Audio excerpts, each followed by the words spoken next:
வணக்கம். என்னுடைய பேர் குமார், திருவொற்றியூர்லேருந்து வரேன். ஐயன் வள்ளுவனின் வாக்குக்கிணங்க ஓதாமல் ஒரு நாளும் இருக்க வேண்டாம். அந்த வாக்குக்கிணங்க ஏதாச்சும் ஒரு விஷயங்களை புதுசு புதுசாக படிக்க நமக்கு நிறைய ஒரு அப்கிரேடேஷன் கிடைக்கணும். சில ஐயா வர்மாசன் அன்புராஜன் சார் அவர்கள், நாங்களும் ஐயாவும் ஒரே இதே கிட்டத்தட்ட. அதில் எனக்கு ரொம்ப பெருமிதமும் உண்டு, எனக்கு பெருமையும் உண்டு, கர்வமும் உண்டு. ஐயா மாதவத்தில் இருக்காங்க, நான் திருவொற்றியூர்ல இருக்கேன். கடந்த ஆவடி அக்கு பஞ்சர்ல எனக்கு எழில் சார் மூலியமா இந்த வகுப்பு படிக்கிறதுக்கு எனக்கு ஒரு சந்தர்ப்பம் கிடைச்சது. கடந்த 25 போன வருஷத்துல இருந்து டிப்ளமா வகுப்பு படிச்சுக்கிட்டு இருக்கேன்.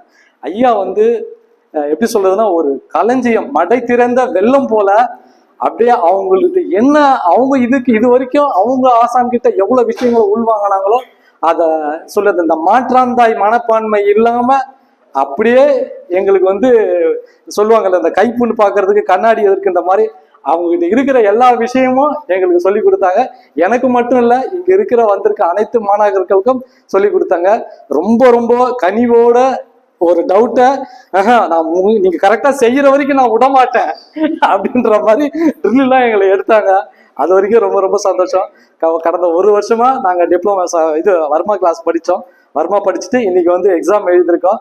அதுக்கும் ஐயாவோட ஆசீர்வாதமும் நல்ல ஒரு ஒரு ஒரு டீச்சிங் தான் காரணம். இதை ஒரு கான்ஃபிடென்ட்டா எழுதுறதுக்கு எனக்கு இதுதான் பிஎஸ்எஸ்ல ஃபர்ஸ்ட் எக்ஸாம். அந்த கான்ஃபிடென்ட்டை கொடுத்தது ஐயாவும் சாமமூர்த்தி ஐயா சாருங்களும் விஜய் சாருங்களும் எனக்கு என்னைக்குமே துணையா நிற்கிறாங்க. ஆவடி அக்கு பஞ்சர் ஒரு கலைஞர் விளக்கம் மாதிரி, எங்க இருந்தாலும் ரூட்டு போட்டு காமிச்சிருக்காங்க, இங்க வான்னு. அப்படி எல்லாரும் நாங்க எல்லாம் படிச்சிருக்கோம். அனைத்து பிரபஞ்சத்திற்கும் ஆசானுக்கும் எல்லாருக்கும் நன்றியும் பெருமிதமும். எல்லாரும் நல்லா படிச்சு நல்லா சேவை செய்யணுன்றது ஐயாவோட சார்பாகவும் என்னோட சார்பாகவும் நான் தெரிவிச்சுக்கிறேன். நன்றி.